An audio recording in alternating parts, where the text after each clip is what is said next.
Pero napapansin niyo po ba sa panahon natin ngayon, achievable pa ba ito? Napansin niyo kung ano ang unang sinisira ng demonyo sa panahon natin? Mga tahanan. Mga tahanan. Mga kids. Sino pa rito ang marunong magpo at opo? Diba? Sino pa rito yung nagmamano sa magulang bago lumabas ng bahay? Nagkikis sa mami at daddy bago lumabas ng bahay? Sino dito yung nagkikis, nagmamano pag uwi ng bahay? Sino dito yung sumusunod sa curfew?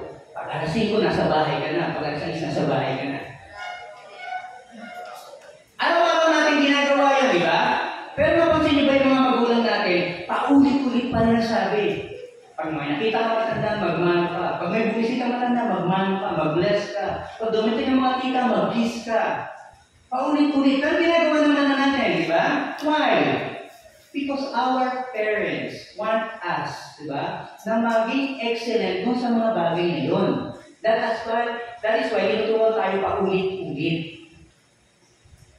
Yung repetition na yan, hanggang sa dumating yung time, napansin nyo ba, nagiging ugali nyo na? Na pag may nakita ka matanda, magmamano ka? Kaya pag meron ko nakikita mga bata na masasama ang ugali, alam mo na, hindi sila tinray ng kanilang magulang. Diba?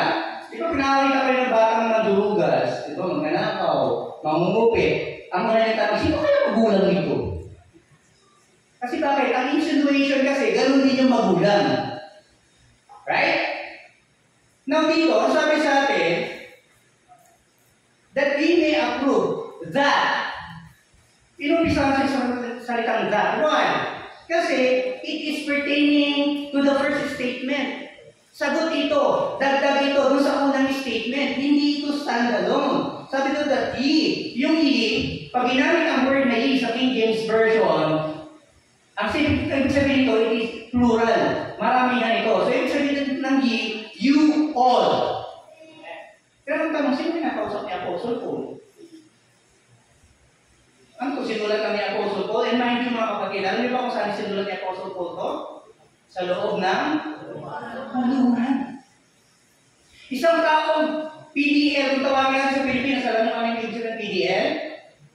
Person deprived of liberty. Pero napansin ang panulat ni Apostle Paul dito, para siyang malaya. Paano nangyari ang isang nabilanggong tao, isang walang malayang tao, nagsusulat ng malaya? Bakit? Kasi ang naikulong nila ay ang pisikal na katawan ni Apostle Paul. Pero hindi ang kanyang isip, hindi ang kanyang kaluluwa. See? Ano ibig sabihin? Tayo mga malaya, wala tayong karapatan. Diba? Na magreklamo, na hindi natin kaya gawin, hindi natin kaya maging master sa isang bagay. Because bakit? Tayo ay malaya. Samantalang itong isang taong ito, nasa loob ng kulungan, diba? Konting hambang pader, konting atras pader, mag-side-to-side ng pader pa rin. And yet, ang panulat niya ay mas malaya kaysa sa ating mga malaya. Now, sino sinusulatan niya rito? Mga bilanggo, mga gwardiya. Sa verse 1, tingnan nyo. Sabi ito, Paul and Timotheus, the servant of Jesus Christ, to all, saan sabi ito? To all the saints in Christ. So, sino sila sabihan dito? Yung mga Kristiyano, yung mga believers. Bakit? Ano meron? Alam niyo ba ang kalalagayan nila dito? Alam niyo ba yung Philippians or Philippi during this time? Noong unang panahon, nasasakop ito ng mga Romano. At alam natin na ang mga Romano is against Christianity. So yung mga Kristiyano was instructed to be excellent while under persecution. Alam niyo ba sa ibang bansa ang mga Kristiyano pinapatay? Hindi mo nila ba nakikita sa mga news? Alam niyo ba maraming basahan, sinasakot na naman ng mga Muslim eh. At pag napakita sa India, alam niyo ba sa India, pinapasok na yung mga churches, mga Christian churches? At ginugulpi sila hanggang mamatay. Lalo yung mga pastor. Kung dito sa Pilipinas, gano'n kalagayan natin, and then we are asked to be excellent in our Christianity. Kakayanin ba natin? Magagawa ba natin? Confess. Nagpapakatotoo lang. Totoo, di ba? Kung halimbawa, simulan natin sa bahay, sa tahanan, ikaw muna naging Kristyano, pinipigilan ka ng magulang mo magsimba, pinipigilan ka ng magulang mo magbasa ng Bible kasi nakakabaliw daw. Di ba? Ano gagawin mo? O kaya, all of a sudden, di ba? Nasa lugar ka na mayroong isang reliyon na namamayani, tapos ikaw lang makaiba. And yet, kailangan mo magpapatuloy ka? Ganito. Naman na ibig sabihin, tingnan niyo rito. Yung mga Kristiyano lang ba? Ang sabi rito, pag pinatuloy natin, Jesus which are at Philippi with the bishop and deacons. Meaning to say, kailangan ito ng cooperative effort. The leaders of the church and the members, kailangan nagkakaisa sila doon sa kanilang goal.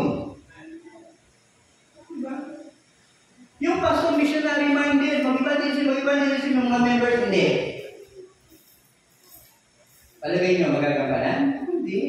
Kailangan ng cooperation, members and the pastors, members and the leaders of the church.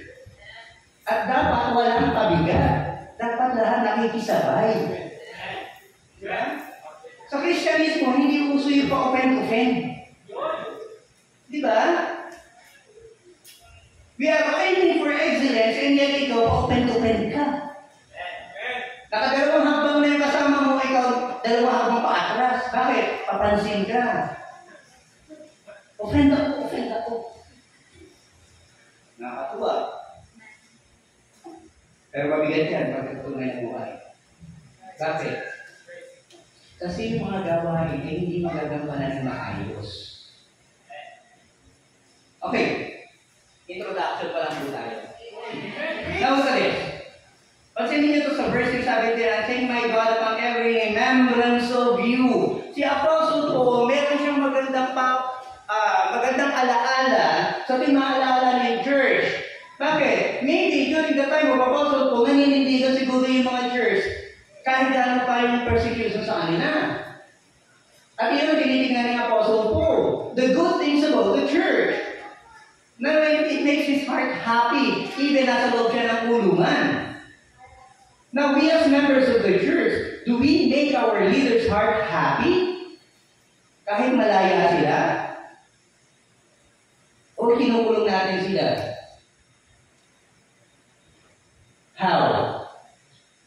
Kasi nagiging burdensome tayo para sa kanila. Imbis na tayo, magmatuwa yung ating mga leaders na nagsisika para muyain yung mga gastos, yung mga teachings, yung mga preachings na ibibigay sa inyo. Nahihirapan ng muyain yung mga leaders and pastors. Why? Nabubungi na eh. Kasi sa akin sa stroke ko nabungi hindi sa pag-aaral ng word. Kasi na-stroke ako, humina yung buto ko, kaya napuputol yung mga ngipin ko. Ngayon, gusto ko pa ayaw sa dentist, ayaw ng dentist kasi high blood daw ako. Ayaw nila. Kailangan ko daw mag-cardio, etc. So kung sumasunod. Ang sabi rito, pasin nyo rito. And sa 10, that ye. So yung ye, lahat ito sinasabi lahat, hindi lang sa tao usap dito. That ye may approve things that are excellent. Pansinin nyo rito. Ang sabi dito, may approve things that are excellent. We are instructed, tinuturuan tayo, na makita, bantayan, scrutinize things that are excellent. Pero ang ating team is to strive for excellence. Now, strive for excellence, pag pinansin niyo yung word na ginamit niyo din, strive, yan ay past progressive. Ano ibig sabihin? Itong panawagan nito ay magpapatuloy kahit wala na kayo. Ang panawagan nito ay magpapatuloy hanggang sa susunod ng mga Kristiyano. Kasi past progressive, sinag-aral dito ng grammar. Yung strive dito for excellence is past progressive. Ano ibig sabihin? Magpapatuloy yan hanggang sa dumating yung panahon, hanggang sa pagdating ng ating Panginoon. That call will continue. Pero dito, sa text natin, sabi dito, we to tell and scrutinize what is. Ano ibig sabihin? Dapat knowledgeable tayo sa mga bagay na binabantayan natin sa church, sa Kristyanismo. Anyway, pinag-uusapan natin, strive for excellence, strive for excellence. Do you know what excellence means? Alam niyo ba kung ano ibig sabihin ng excellence? Good, better, excellent. It's above. Pero tandaan nyo, excellence is not perfection. Magkaiba rin yun. So dito, we are being asked to be excellent in what? Saan tayo magiging excellent? Yung mga estudyante, diba? You're striving for excellence. Saan? Sa academics. English, math, diba? Social studies. Ano ba mga lessons na yun eh. Pero you are being asked to be excellent on those fields. Why? And how? By studying every day, all throughout the year. Diba? Salita natin Tagalog, pero meron tayong sabi ng Pilipino. Napansin nyo? Baka. Ano yung baka? Yun yung nasa damuhan. Hindi. Talong yun. Bakit? Kasi marami tayong salita, naiisa ang salita, pero iba-iba ang ibig sabihin. So that's why we have to study. Bakit? Para maging excellent tayo doon at magkakaroon tayo ng magandang communication sa bawat isa. Otherwise, hindi tayo magkakaintindihan. Baka sinabi niya, ano ba? Walang mabaka doon. Hindi na kayo nagkaintindihan. Why? Because you did not acquire the excellence of speaking. So, ano ibig sabihin? Binibigay muna natin yung grounds. Kasi nyo dito, yung excellent, siya ay accomplishment or accompaniment ng unang statement. Tingnan nyo dito, sa verse 9, and this I pray. Ang sabi niya Apostle Paul, and this I pray, nasa loob ng kulungan, that your love may abound. Ito ang nagiging problema ng mga iglesia ngayon. Maraming tumatalino, maraming gumagaling, pero walang pag-ibig. So ano nangyayari? Nagkakaroon ng, ang tawag dito, comparison. Nagkakaroon ng labanan sa loob ng iglesia. Sino mas magaling? Sino mas matalino? Sino mas tama? Whereas, we are the church of the Lord Jesus Christ being preserved for His coming in excellent. Diba? In excellence. Pero paano magiging excellent ang performance ng church? Tumalino ka nga pero without love. Without compassion. May pakita mo lang mas magaling ka kaysa wala ng offend. Diba? Tapos sa loob ng church, isa naman na nagtuturo, nagdidibati pa. Now, look at this, mga bata.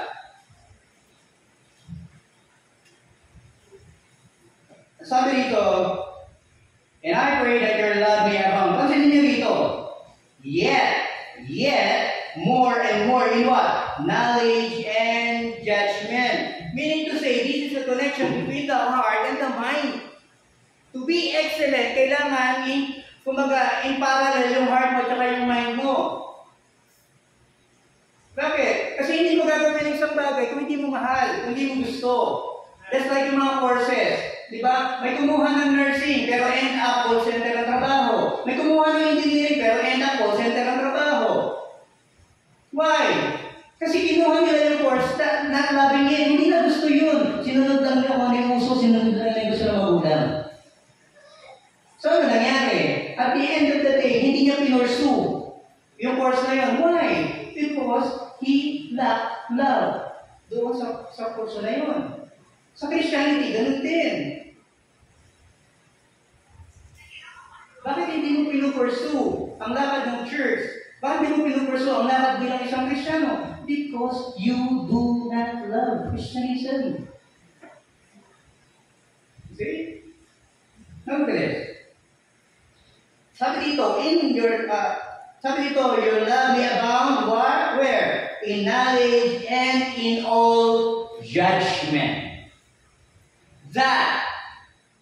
Di ba? Kung meron kang love, meron kang knowledge, meron kang righteous judgment, that. Pag nakuha mo na itong mga to, sabi ko, that ye may approve things that are excellent. You will be able to see what is excellent, what is acceptable to God, kung meron kang love, na merong knowledge, at merong righteous judgment. Pero kung puro knowledge ka lang, alam mo lahat ng doctrines, alam mo lahat ng teachings, kaya mo makipag-debate kahit kanino.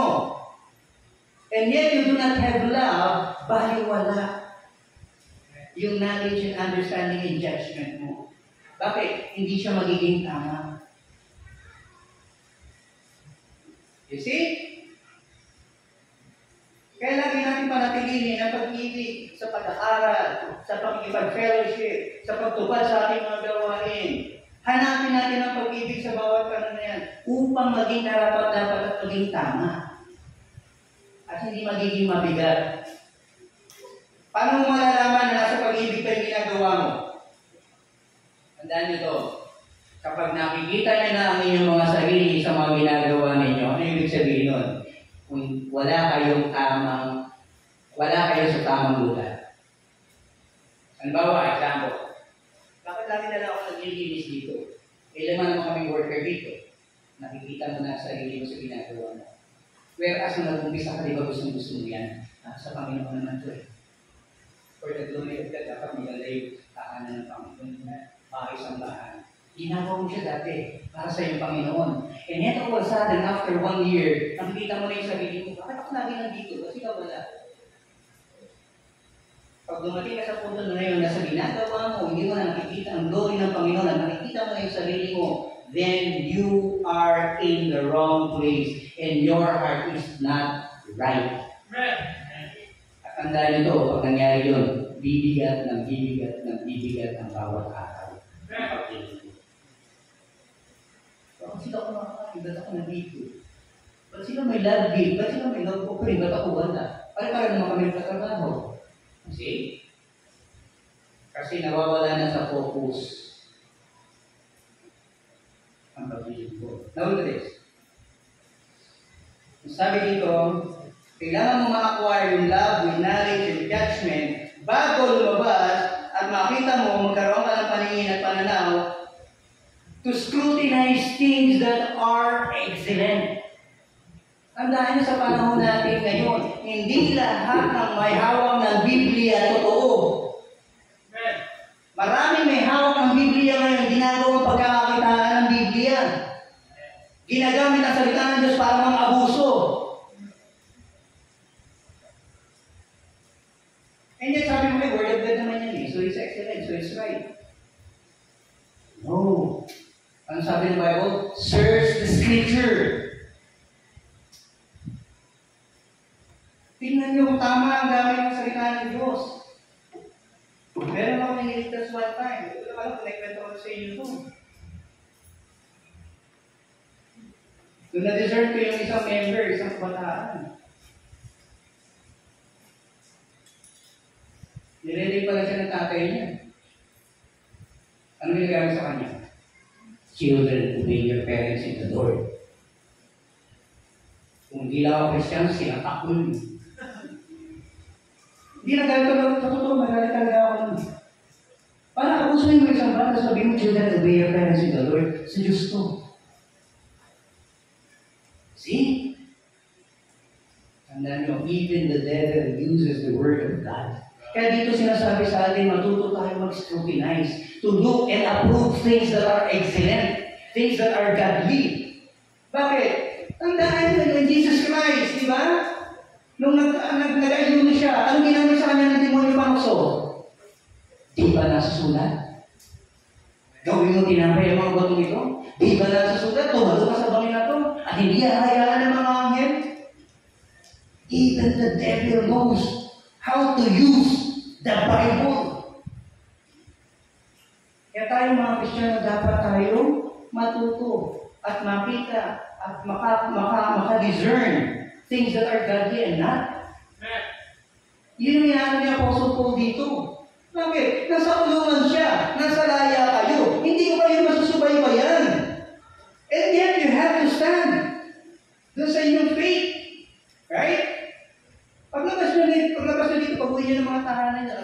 ba kayo ng pastor nyo? No.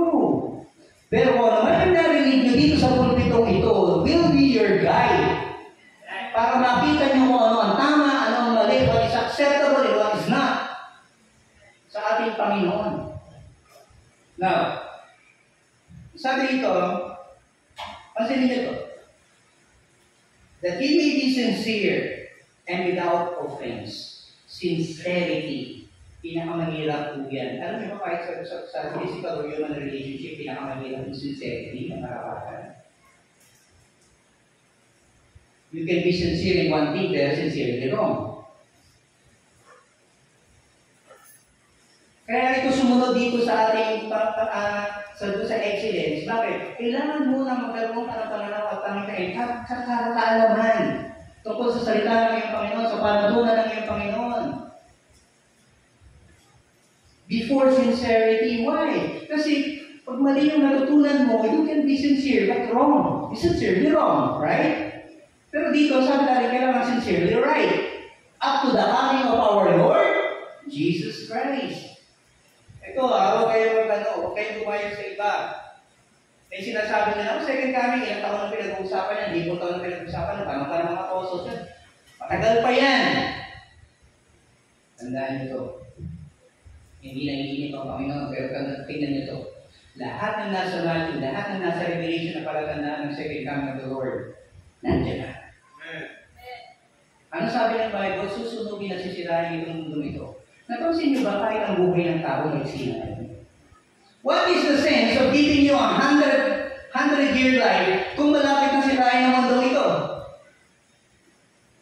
Ano ibig sabihin? Pinapakita lang ng Panginoon sa kanyang creation at sa buhay ng mga Kristiyano o ng mga tao, mga hintil man yan, yung mga hindi mananampalataya at mananampalataya, pinaiiksi na ng Panginoon ang buhay ng tao ngayon. Bakit? Kasi malapit na ang wakas. And there is no sense of prolonging the life kung puputulin din lang. So we are being prepared. Babalik na ang Panginoon, hindi natin alam kung mamaya bukas. Pero definitely darating at babalik siya. Napansin niyo ba ang economic crisis sa buong mundo ngayon? Kahit mga superpowers na bansa ngayon, nagkakaroon ng economic crisis. Even the Philippines. You see?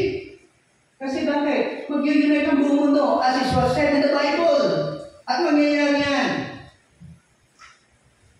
Pero napansin niyo ba ang isa pang moral decay? Makikita niyo ba kung paano kayo umasa ng mga tao? Kung unang panahon, ang pagmumura ginagawa ng personally. At kung minakarinig pa sa inyo matanda, sampal ang abot mo. Nakaabot ako sa ganun. Pag namura ka, sampal. Pero sa panahon ngayon, magsabi ka ng totoo, sasabihin nila plastic. Magsinungaling ka, magmura ka, nagpapakatotoo lang siya. Kailan pa naging standard ng morality ang pagmumura? That's right. Yes, sir. Diba? Ano excellence doon? Ano katanggap-tanggap doon? Maging magalang ka. Plastic yan. Diba? Yes, sir. You see? Even our morality is decaying very, very fast. At ang Pilipinas, isa sa tinatawag nilang Christian country in the world, and yet, ang mga tao tuwang-tuwa sa nagmumura. Ang mga tao tuwang-tuwa sa pumapatay. Diba, road rage lang, nagkagagitan lang, hindi naman nagkaabutan, nagparilan na. Pinakita ako sa TikTok last time. Walang estudyante, kinakasuhan ngayon, iyan na ng DSWD, bakit? Pinatay nila yung dalawa nilang kaklase. Nakita niyo kung gaano walang halaga ng buhay ngayon? Yan ang natutunan ng mga kabataan, and I hope hindi kayo kasama doon. Yung buhay na pinahirap sa atin ng Panginoon is sacred. Pinapahalagahan niya because it is the Lord. Pero kasi niyo ba ang orientation ng mga tao ngayon? Alam niyo ba kung ilang taon pa ng grade ng mga batang pumatay ng kaklase? Grade 10, grade 9. Paano nila pinatay? Sinaksak nila yung kaklase nila. 8 sila.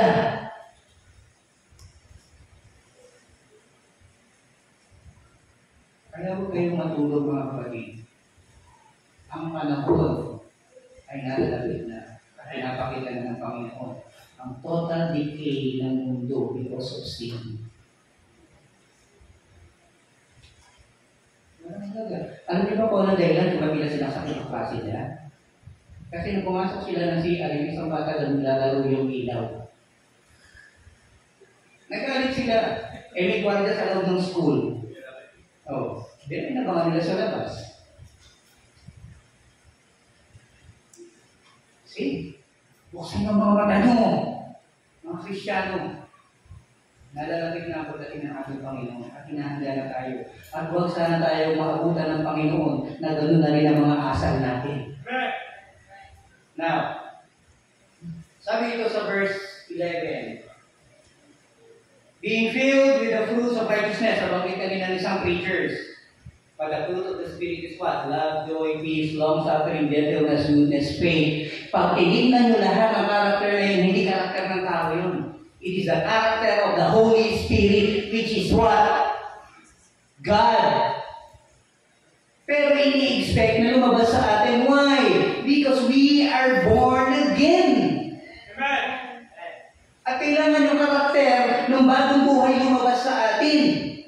At pag pinansin nyo yung mga gifts na yun, yun yung mga bagay na nawawala na sa mundo ngayon. Amen. May pag-ibig pa ba sa mundo ngayon? Yung akala nila pag-ibig last. Hindi yun love. Bakit? Lahat ng tao na nakatupis, sinasabi na I love you eh. Di nga? You see? Yung love sa mundo, pinagkakamalan nilang love. Wala na po. Ang love sa mundo, lumalabo na. And only Christians possess yung love na yun. Amen. Joy. May joy pa ba sa mundo? Napansin niyo ba? Nagkagathering lang kayo, doon may pagkakasama ng pillbox. Nagpipreach ka na salita ng Panginoon, mumurahin ka sa kalsada, wala namang ginawang masama sa kanila. They're not happy. Pansinin ninyo, yung pinakamalakas tumawa na kasama yung pinakamalungkot na tao. Pansinin niyo yan, yung pinakamalakas tumawa ng tao, yun yung pinakamalungkot na tao, pinakamaraming pinagdadaanan. Bakit? Kasi kina-cover up niya yung kawalan. Pero yung talagang masasamang tao, batiin mo lang ako yun. Huwag mo kayo gaya yung mukha ko, yun na talaga yan. Mukha malungkot talaga yan. Pero yung mga ganda, di ba, pag nakasalub mo, alam mo masaya siya, bakit? Kunti ano lang eh. Pero yung mga humahalakak ng sobra, those are the loneliest people alive. May mga pinagdadaanan, hindi ko alam. Na doon lang nila nag-express. Now, okay. So, dapat makita sa atin, sabi dito, para maging we are able to approve things that are excellent, kailangan makita natin.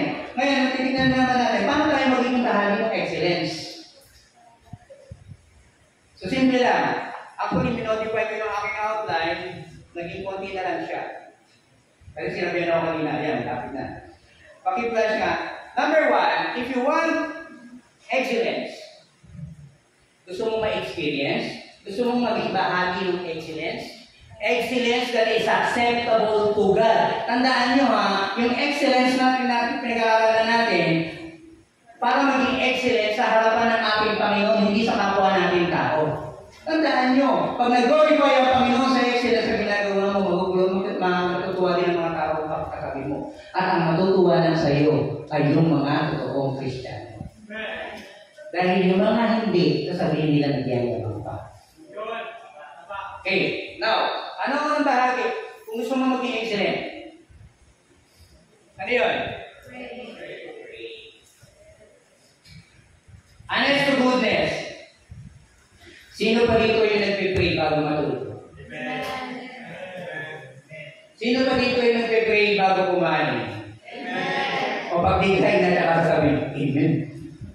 Thank you, Lord. Sino pa dito yung nagpipray bago bumangon sa higaan? Diba? Sino dito yung present every prayer meeting? Okay, Pastor So, hindi na makakalam yan. So, number one, to push to excellence, one must be prayerful. Pero matanong ko lang, sino ba dito yung nagpipray na nakaloob? Amen. Amen. Where? Amen. Diba?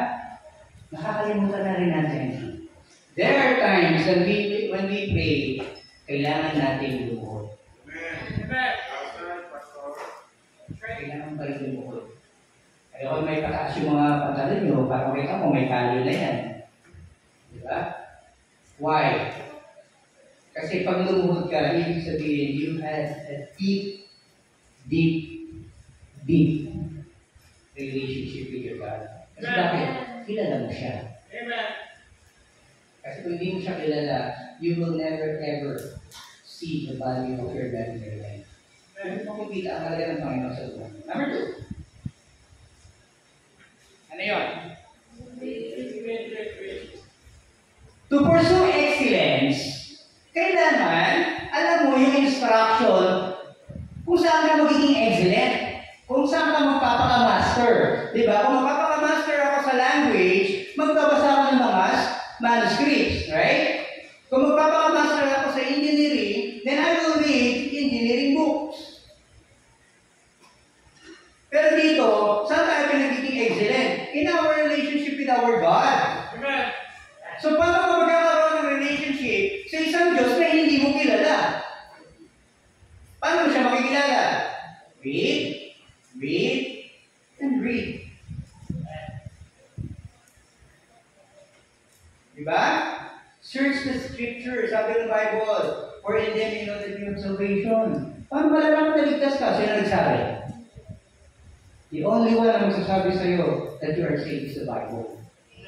At isa sa panatulan natin mga Baptists, right? The Scripture is the final authority when it comes to what? Faith and practices in the church. Pag sinabi naman sa inyo dito, magdala kayo ng nyug na may kandila sa dulo, ay ihahandog natin sa Panginoon. Magdadala kayo? Sino magdadala? Sino hindi? Bakit?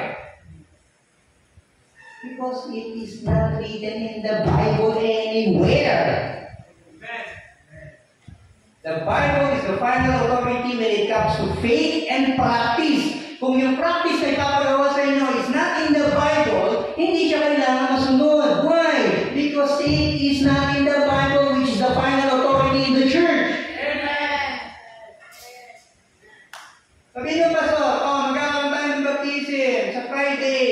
Lahat ng atin dapat mga nakaputi at walang underwear. Alam niyo bang ginagawa yun? Punta naman kayo.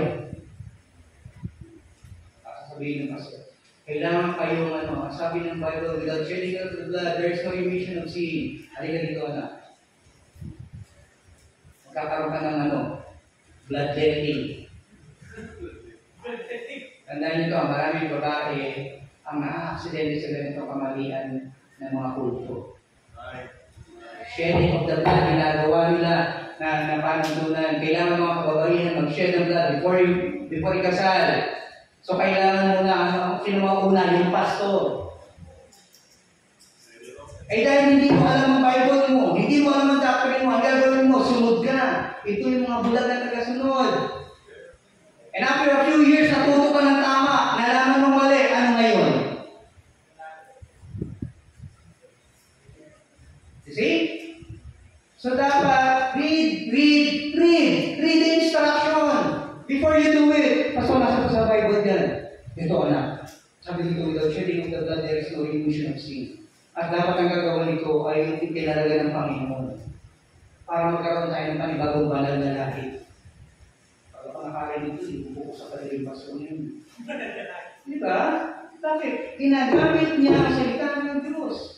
Ang problema, ikaw na Kristiyano, ang tagal mo na Kristiyano, hindi ka nagbabasa, hindi ka nag-aaral, hindi ka nakikinig sa preaching, ano nangyari sa'yo? Nabiktima ka. See? Tandaan niyo dito. Itinuturo natin dito yung preservation ng church, yung may presenta sa Panginoon. Ano yung tatlo palatandaan ng isang church, na tunay ng church? Para hindi kayo manigaw. In pursuance of excellence. Kasi kung papractice kayo ng excellence, dapat nasa tamang church kayo para may turo sa inyo yung tamang pamamaraan ng excellence. Right? So, ano yung palatandaan ng palatandaan ng tunay na church? Nagturo ko na ito dito eh. 1. Purity and holiness of the church. Amen. Dapat yung church na yun ay nagpa-practice ng purity and holiness. Why? Because the church will be presented to our Lord Jesus Christ as a bride. That's right. Kaya dapat kang iharap sa iyo, Panginoon, kung paano kanya iniwan, kung paano kanya iniligtas. Kaya palang church ay nagtuturo ng hindi kabanalan, ng hindi kayo magturo ng kabanalan, maling church ang pinuntahan mo. Amen. Yes, sir. Ano yung pangalawang palatandaan ng tunay na church? In pursuit of excellence.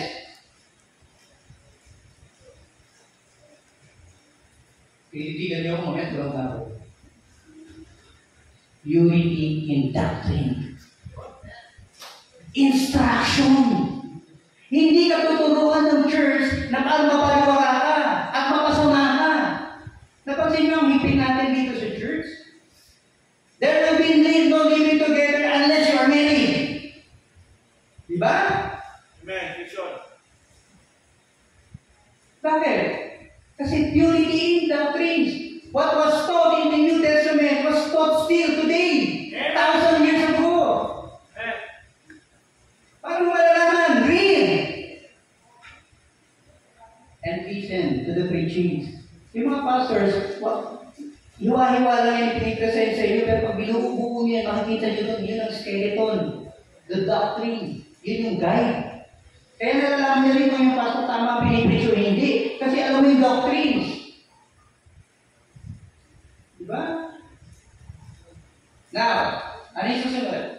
May pangatlo pala, sorry. Pangatlo, ano yung sa palatandaan ng church? Tunay na church. Sa akin tatlo lang, iba 7. Sa akin tatlo lang.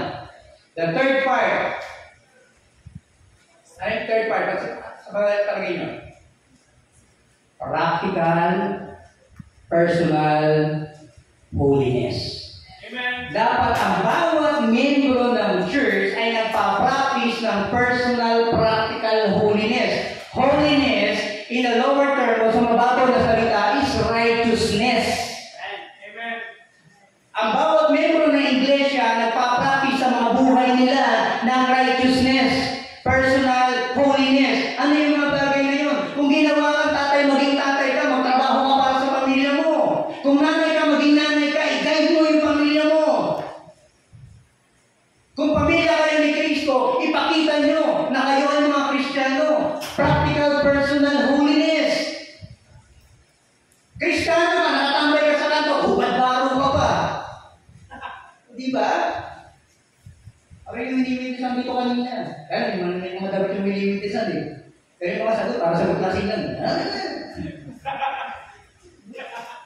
Tapos gudutin lang, hindi ka baptist ka. Okay. Tama sa akin. Personal, practical holiness. So, tatlo lang yan. Pag nakita niyo yan sa church, manatili kayo sa church na yan, magpakatag kayo. Bakit? Dahil nasa tamang iglesia kayo. Purity and holiness of the church. Purity in doctrines. Tama ang doktrina. And 3, personal, practical holiness. Tinuturuan ng bawat miyembro na maging banal, maging karapat dapat sa harapan ng ating Panginoon sa Kristo. Ano pa yung susunod? Pinisi mo na to. After you pray, after you learn, dahil nag-read ka, do. Practice what you learn. Hindi ka magiging expert, hindi ka magiging magaling sa isang bagay kung hindi mo pinapractice. Meron mga mentally yan eh. May mga mentally talaga magagaling. Kabisado ang Bible, kabisado every doctrine. And yet, walang fruit. Yun. Bakit? Kasi hindi pinapractice yung natutunan. Amen. You see? Kailangan i-practice mo din. Kung ano yung natutunan mo, you must be able to pass. Kailangan may turo mo rin, magawa mo. Pigtas ako. Salamat sa Panginoon sa Pigtas. Amen. Tapos discipleship, na-disciple ka na, naguto ka na. Tapos nagkaroon na ng discipleship, sali ka na naman. Tapos discipleship, sali ka na naman. Pero although wala ka naging bunga, bakit? Kasi napapag-disciple ka din malumalabas. Hindi ka naman nag-share. Hindi ka naman nag-practice. Diba? Pray, read, and do. Ano yung susunod? If you fail, ano dapat mong gawin? The first step. Go back to the first step. Amen. Tama yung ng picture kanina. May mga bagay na kailangan mong balikan. Bakit? Tandaan nyo ito, habang tumatagal tayo sa Kristyanismo, marami sa atin na nagiging Diyos. Ang sabi ng mga psychologists, one thing, if you don't practice it, you will lose it. Pansin nyo ba? Ang una ka naging Kristiyano, ang hining-hining ko, ang dami kong verse na may memorize. Pero after years, ngayon pagka nag-memorize, di ba? Pag mag-uumpisa na yung gawain, I pass the verse 2. Diba? Yung mga tapos ako. Diba? Napansin nyo ba yun? Tapos kumisa, bigla may maiiwi. Bakit? Kasi nakakalimutan na nila. Tandaan nyo, if you do not practice it, you will lose it. Kahit sa matatanda, sabihin nyo yan. Bakit yung matatanda binibigyan sila ng lalo na yung mga Alzheimer's? Bakit? Kasi nag-i-start na mag-stop yung pati ng mga sa brain. Kasi pag hindi mo na ginagawa, may mga bagay nga eh. Kasi naman nung medyo bata ka ba? Diba? Puro bata kayo dito eh. O ano mas bata kayo? May mga laro kayong nagagawa ng bata kayo, pero ngayon sa isip nyo na kaya gawin. Sinunod ka Chinese garter. Oh, diba? Kaya niya pag gawin yan. Bigyan mo siya ng mga ilang taon. Pagsabi niya ng 16, 17, kung kaya mo gawin. Kasi pag hindi mo ginagawa ng isang bagay, nawawala sa iyo yung ability to do it. Although nandito sa isip mo na kaya mo, pero hindi mo kaya gawin. Napansin niyo kanina yung practice niya lang, ano? Yung practice niyo is a way to excellence. Practice yun na kung paano maging excellence sa pag-share ng gospel. Pero napansin niyo, kahit matatagal ng Kristiyano, pag isinalang niyo sa gano'n, nabablago. Yes, sir. Why? Kasi all throughout this time, habang bumabago ang taon, bumabago ang presentation, depende sa level ng understanding mo sa Kristyanismo. Tandaan nyo, ang sabi ng Bible, we are witnesses. So meaning to say, magpapatotoo lang tayo doon sa mga nakakausap natin para i-present natin si Kristo kung sino si Kristo sa atin. Kaya kung yung sinasabi mo sa kanila ay hindi totoo sa iyo, nagpapasinungaling ka. Hindi ka nagpapatotoo. You are not a witness. You are a false witness. Why? Gusto mo ma-convert yung isang tao, gusto mo mabago yung isang tao, pero ikaw mismo sa sarili mo hindi ka ba nagbabago. Gusto mo makilala niya si Kristo, gusto niya ma-appreciate niya yung salvation, pero ikaw mismo hindi pa saved. See? Ano ba yung susunod? Ano ba ako yan? Ano? Now, why do we aim for excellence? Bakit pa natin ginagawa ito? Para matuwa yung fellowship natin, para matuwa yung Sunday school teacher, para matuwa si Pastor, para matuwa yung mga kapatiran. Why do we do these things? Why do we aim for excellence? Why do we want to be better than good? Na mas mataas pa sa good ang ating performance. Close to perfect na. Why do we want our relationship with our Lord is close to perfect? Excellent. Why? Why do we do it? Alam niyo ba ang sagot? Sasayin niyo. 1 Corinthians 10:31. 1 Corinthians 10:31. Anong sabi dyan? Okay, post nyo.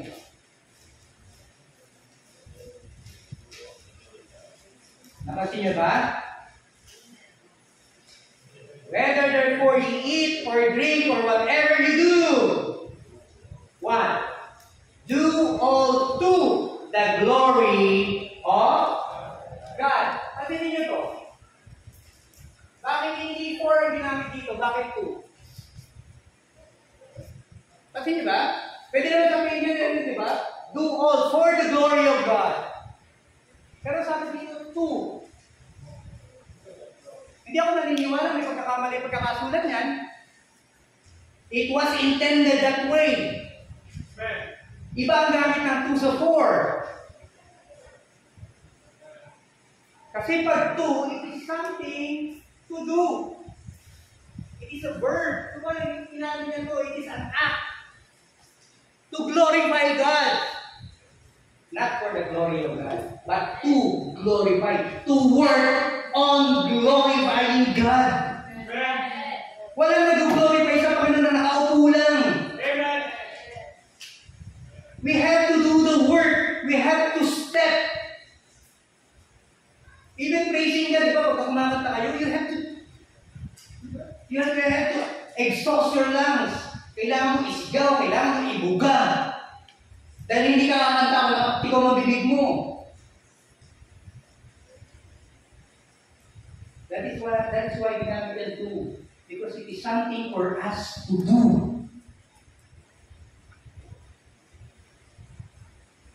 Karamihan sa atin prayer for the glory of God. Yes, wala po akong against it. It is also right. Kaya pag sinabi mo kasi for the glory of God, it is something already accepted. Natanggap na ng Panginoon ang glory. Pero dito, it is something that you have to work on to glorify your God. You see? We strive for excellence. Why? To glorify our God. Simple. Kapag ginagawa mo, yung pagpapakahog sa iyo sa Scripture, pagpapaka-perfect mo attendance mo every Sunday, pagpapaka-perfect mo every event sa ganito na ginagawa ng Panginoon, that is a work, that is a way to excellence. Kasi bakit kinukulture na, kinukultivate mo something that is inside you, that is spiritual. Pero tandaan nito ha, ang Christianity is not all spirituality, dapat balanse ang physical at ang spiritual. Diba? 100% attendance ka sa church, pero hindi mo ginagawa yung practical holiness mo, ano yun, yung trabaho mo sa bahay bilang anak, hindi ka nakaka-glorify sa Panginoon. Bakit? Kasi yung magulang mo nabubuisit sa ginagawa mo. At magagalit doon sa church, at susunod magagalit sa Panginoon mo. Bible ka dyan. See? Kaya kailangan yung spirituality at yung physical dapat balanse. That is excellence. Hindi pwede tabingi. Tama? Kailangan yung personal practical holiness sumabay doon sa spirituality mo. Dapat sabay yan. Ginagampanan mo yung gampanin mo bilang tao at ginagampanan mo naman ang gampanin mo bilang anak ng Diyos. Sabay yan. Hindi mo pwede sabihin anak ka ng Diyos tapos tamad ka. Hindi pwede sabihin anak ka ng Diyos, 40 anos ka na, nasa bahay ka pa ng magulang mo, pinakapakain ka pa nila. Diba? Excellence is being able to balance spiritual and physical. Napag tinignan ka ng tao, kahit lumalakad ka, yan talagang makagos yan. Bakit? Tama ang buhay niya. Kahit yung mga magulang niya, nagsasabi, ang laki ng pinagbago niya. Balance, practical, and spiritual readiness. That is excellence. Okay, tayo yung kita yung lahat.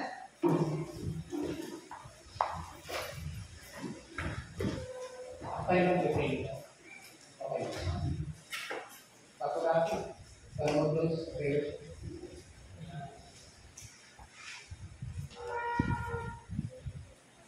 Ayun na lang. Panginoon Diyos, salamat po sa inyong mensahe, sa office. Sa mga bagay na narinig namin ang mga pag-iisip. Ang aming panalangin, ang aming pagbabasa. Hindi sa lahat. Matapos namin ang pag-aaral, kaya ang gagawin. Napakadaming nabagyan. Ngunit isa lang ang nais ko mangyari. Ang nais ko ay ang nais ko. Mga kapatid, ngayong umaga, kami po ay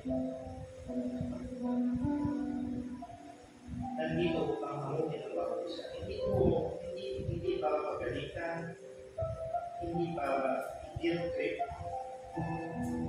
Nandito po kami so that we can see ourselves, we can understand from God's Word. Bakit kailangan natin mag-examine?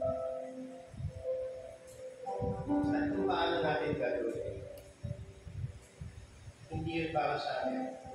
Ito ay para sa ating lahat. Dahil the Word of God is for all of us. Hindi po na may marginal ang pastor, preacher. Siya po ay explain expound ng salita ng Diyos. Kaya kung may narinig tayo at tayo ay pinakusap ng Panginoon, this is the time to be humble and say, Panginoon, salamat sa inyong mensahe. I will strive to be excellent. I will strive to do what you have asked me to do. This morning, yun ang iyong desire. If that is your heart this morning, to say, Lord, I am going to listen, I am going to obey, I am going to change my life, I am going to read your word, and I am going to obey whatever that I am hearing from your word, whatever I am hearing from my pastor. Starting today, I will be faithful to you, O Christ. If that is your desire this morning, after all the messages that you have heard, I challenge you, come out of your way to the front and speak to the Lord. He's the one, after all, who sees our hearts. Sincerely, come to Him. Kayo po ang mag-usap ng Panginoon.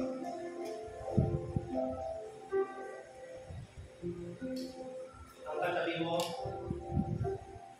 wala siyang kinalaman sa spirituality. Ang mahalaga ay ikaw at ang Diyos. Kausapin mo ang Diyos.